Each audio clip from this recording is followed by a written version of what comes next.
but we need some funding. Mr. Rock would be able to come in here more time during the week if he had funds. Mr. Chun will explain the same thing. They're both hard-working men. They have, Mr. Chun brought many beans and things from his field today. We hope to show you that.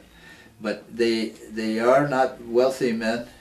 Mr. Rock has spent so much time for his communities without getting paid, but we need a small stipend to get this program set up, so if we do get an article and people start writing us, we'll have a stock of items to send back in the mail. It costs 60 cents to send the 2 earrings, a paper, and a friendship bracelet in an envelope with a stamp from Belize directly to the consumer.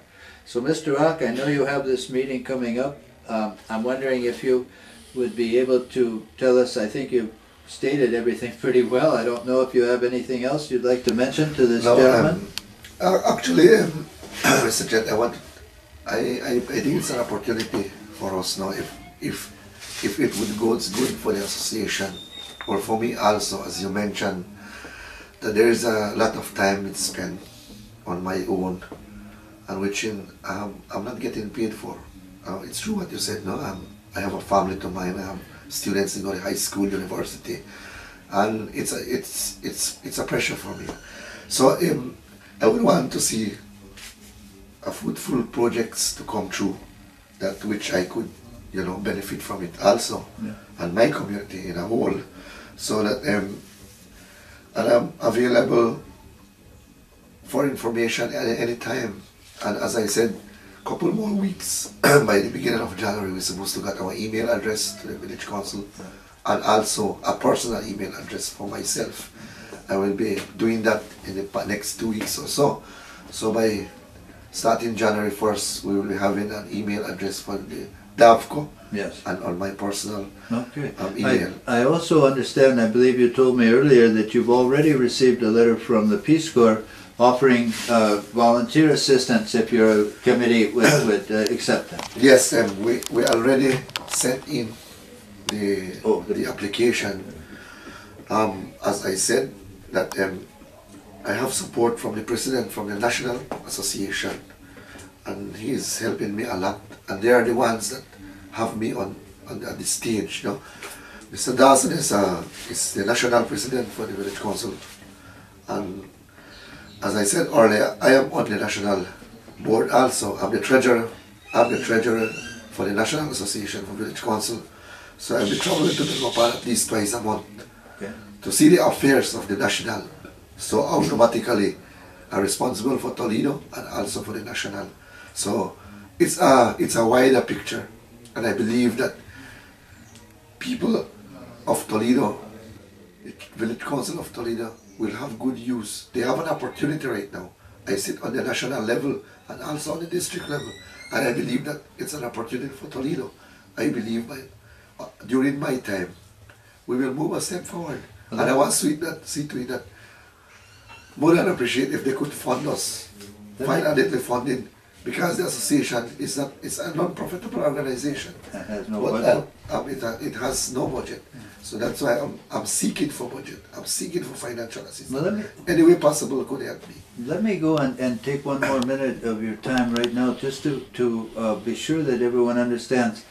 In the past, we've had so many NGOs and so many helpers that have come to try and help us, and it just hasn't worked. So what's different about this is that they've never really come to help the Village Council Association. They all had their own agenda. Exactly. And they weren't, as you said earlier, a lot of them were appointed or certainly weren't elected by the people.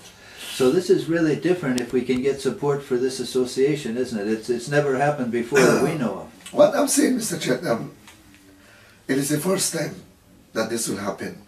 If it comes, we would have more than appreciate that the project comes to the village council, that it goes to the community.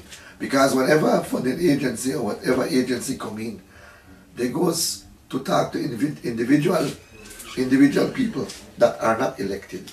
So that is why my reason today is, as a leader, is to ensure that this will be spread in the community and it will be benefited by the community. Okay. That's what I believe, that I'm here again today in this. I will set up this office, And this is just the beginning today. And I know starting January of next year, this office will get on a regular basis, daily basis. Well, I want to say that in my 40 years of living and working in Toledo and with the people here, I've never met a leader like Mr. Ock, and I am thrilled to have the opportunity to be whatever assistance our office, you know, from the Nature's Way can be. Now, my good friend Jason here, who's doing this film for us, has contacted someone from Cultural Survival, and he has expressed an interest in learning more.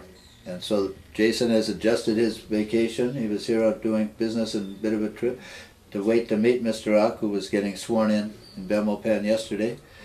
And we're all here, and we're preparing this especially for Cultural Survival, because Cultural Survival has a magazine, and it has a great many people in the world who are sincerely interested and care about the indigenous people of the world.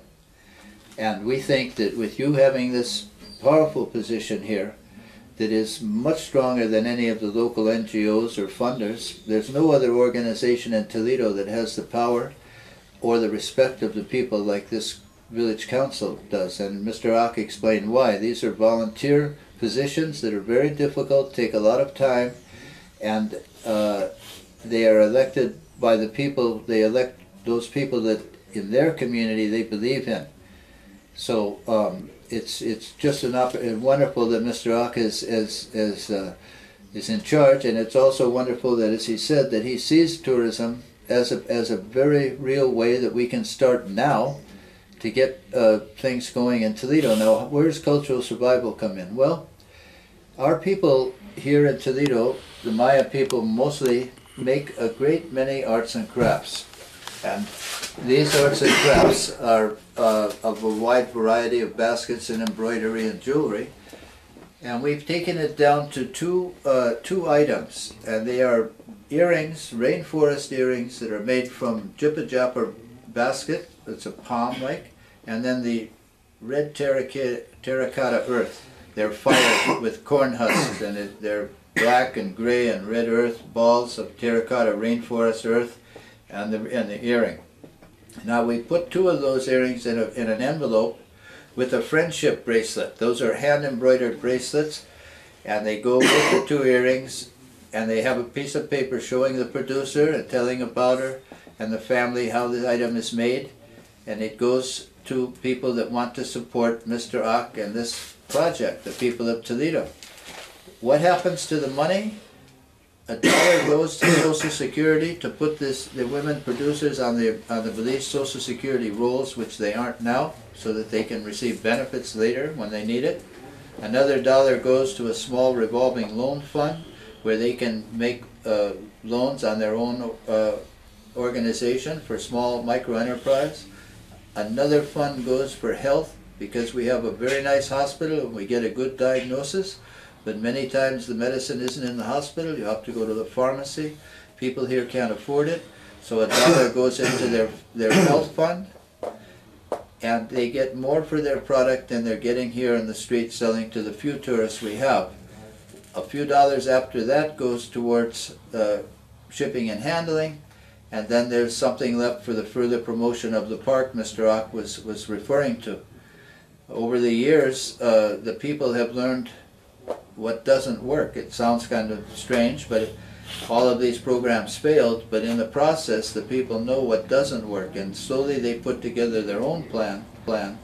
Reyes Chun should talk about it, because it was the TEA that kept all the pieces together, but Mr.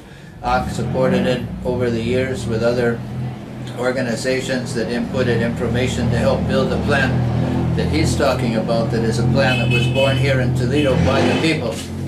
It's called the Toledo People's Eco Park Plan.